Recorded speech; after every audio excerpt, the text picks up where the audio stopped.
Apa arti pertemuan Anies Baswedan dan Susi Pujastuti kemarin dan bagaimana peluang Susi menjadi kandidat Bacawa Pres 2024 mendampingi Anies Baswedan?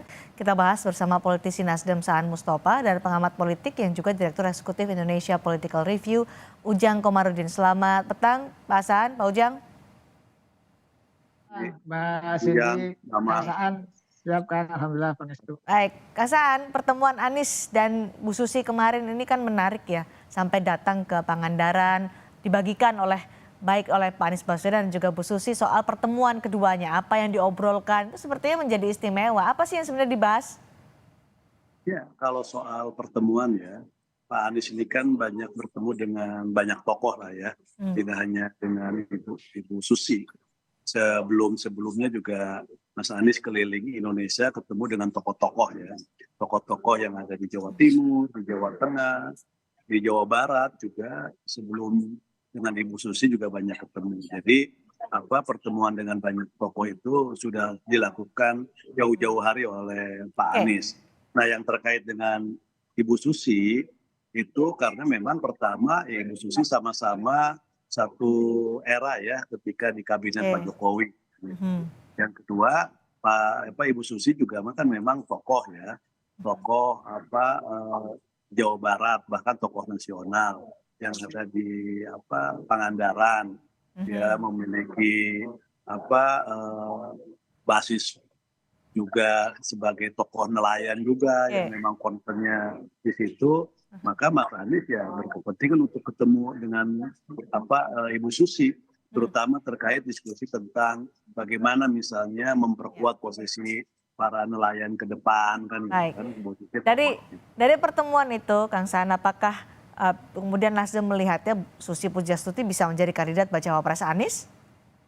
Ya kalau soal calon wakil presiden Pak Anies, kan Nasdem dari awal sudah menyerahkan ke Mas Anies Mhm. siapa calon presiden yang layak dan cocok dalam rangka mendampingi Pak Anies, dan itu kita serahkan sepenuhnya ke Pak Anies. Jadi urusan calon presiden sekali lagi Nasdem sudah menyerahkan sepenuhnya ke Pak Anies. Oke. Apakah nanti yang udah ada satu nama, apakah itu ada nama-nama yang selama ini beredar, termasuk juga Ibu Susi, itu sepenuhnya Oke. kewenangannya dan kita serahkan ke Pak Anies. Baik, Pak Ujang, gimana Anda memaknai pertemuan Anies dan Susi kemarin? Apakah ini bagian dari pencarian Anies Baswedan untuk bacawa presnya?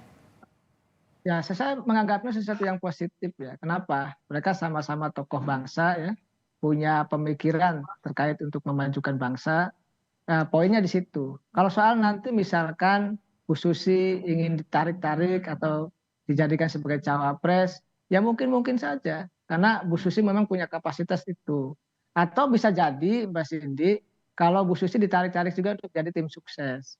Itu juga bisa, misalkan ketua tim sukses atau tim sukses di bidang apa, itu juga menjadi penting.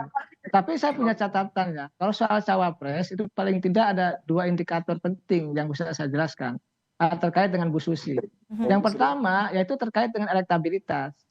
Bagaimanapun kan seorang sosok atau figur cawapres itu harus memiliki elektabilitas yang tinggi. Oke. Oleh karena itu Pak Anies kan punya 5 kriteria tuh. Mhm. Ya salah satunya yang poin satunya kan mendukung pemenangan. Mhm. Artinya perlu atau harus memiliki elektabilitas yang Jadi cukup atau Susi nggak tinggi. masuk dalam kriteria itu menurut Anda? Yang kedua harus ada partai politik yang mendorong.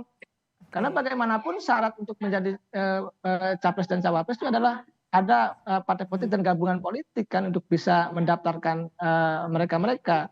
Oleh Oke. karena itu dari dua kriteria ini soal cocok atau tidak ya tergantung tadi apakah ada partai yang mendorongnya. Mhm. Yang kedua apakah elektabilitasnya bisa ditingkatkan ke depan. Mhm. Oke, Pak Ujang. Ya, Oke, ya sedikit halo Mbak. putus-putus nih. Tadi Anda menyatakan mungkin saja Susi bisa jadi kandidat bacawa pres atau mungkin tim suksesnya Anies Baswedan. Kalau menurut Anda membaca, bagaimana peluang Susi Pujastuti menjadi kandidat bacawa pres Anies Baswedan? Kalau dari kriteria tadi kan Anda menyebutkan kriteria elektoralnya tidak terlalu besar, kemudian tidak ada partai politik yang mendukung Susi Pujastuti menjadi bacawa pres. Artinya dicoret nih dari kandidat bacawa pres. Atau mungkin ada peluang nih? Ya kalau saya sih melihatnya yang rasional ya jadi tim sukses. Kalau jadi cawapres agak berat. Tadi dua kriteria yang saya sampaikan. Ya kalau misalkan Pak Anies memunculkan satu kriteria lagi ya, yaitu Ya. tidak bermasalah dan berani kan, Hmm. ya itu cocok untuk Bu Susi. Bu Susi adalah tidak bermasalah dan memang punya keberanian. Tetapi tadi kalau kita bicara kembali kepada parameter ukuran gitu kan atau standar apa namanya untuk kemenangan bagi capres cawapres adalah terkait dengan elektabilitas. Itu suka tidak suka diakui atau tidak bahwa elektabilitas adalah salah satu standar. Makanya misalkan Nasdem koalisi perubahan mengusung Pak Anies apa? Karena Pak Anies selalu masuk 3 besar, memiliki. Oke. Baik. Elektabilitas berarti menjadi pertimbangan utama ketika Anies Baswedan memilih bacawa presnya. Dari Nasdem nih Pak Saan. Ada yang dukung. Oke, tadi terputus Pak Ujang, nanti kita akan kembali lagi ke Pak Ujang. Tapi saya ke Pak Saan dulu. Apakah dari pertemuan Anies dan Susi kemarin sudah ditindaklanjuti oleh Nasdem? Adakah komunikasi soal pertemuan ini? Kalau tadi kan Pak Ujang mungkin saja menjadi tim sukses. Apakah jadi pertimbangan juga oleh Partai Nasdem? Ya, pertama tentu gini, untuk membangun silaturahmi memang kita dorong Pak Anies untuk banyak bersilaturahmi dengan para tokoh dan juga dengan masyarakat, termasuk dengan Ibu Susi. Nah soal nanti misalnya setelah, ini kan baru pertemu pertama ya Pak Anies dengan Ibu Susi. Dan tentu nanti mereka misalnya bisa melakukan pertemuan yang kedua dan pertemuan berikutnya. Nanti kira-kira apa pertimbangan Pak Anies untuk menempatkan Ibu Susi ya. Apakah tadi seperti Kang Ujang disampaikan tim sukses atau cawapres. Tapi sekali lagi sepenuhnya itu kita serahkan ke Pak Anies. Jadi Nasdem sudah menyerahkan sepenuhnya. Kalau memang menurut Pak Anies Ibu Susi cocok mendampingi dengan terserah Anies begitu ya?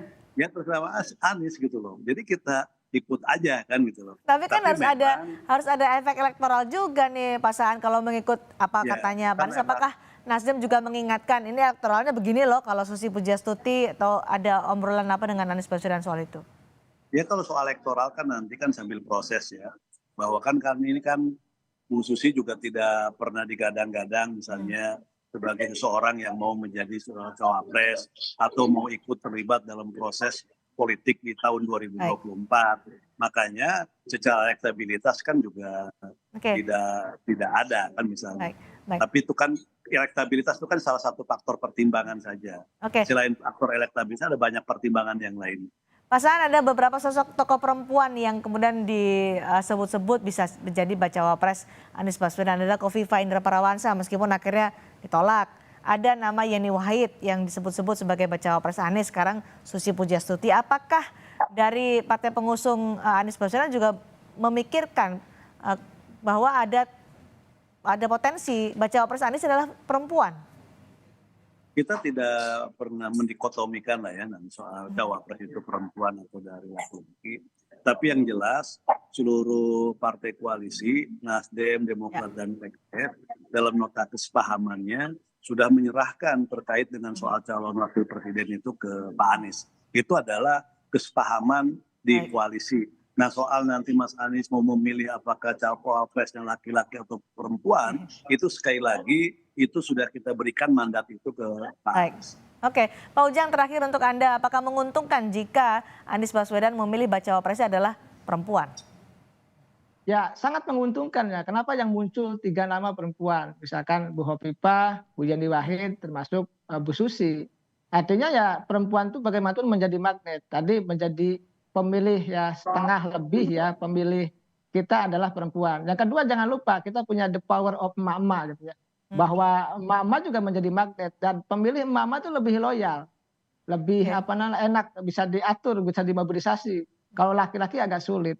Oleh karena itu tadi ya Pak Anies punya dambaan lah untuk bisa mencari sosok figur perempuan dan itu penting begitu. Berarti peluang bacawa pres Anies Baswedan perempuan ini terbuka lebar ya menurut Anda Pak Ujang? Ya kalau kita berkaca dari apa yang disampaikan Kang Saan ya semua terbuka tergantung Pak Anies begitu. Baik, terima kasih Pak Ujang Komarudin, terima kasih juga Pak Saan Mustafa sudah bergabung berbagi informasi bersama kami di Sapa Indonesia malam hari ini.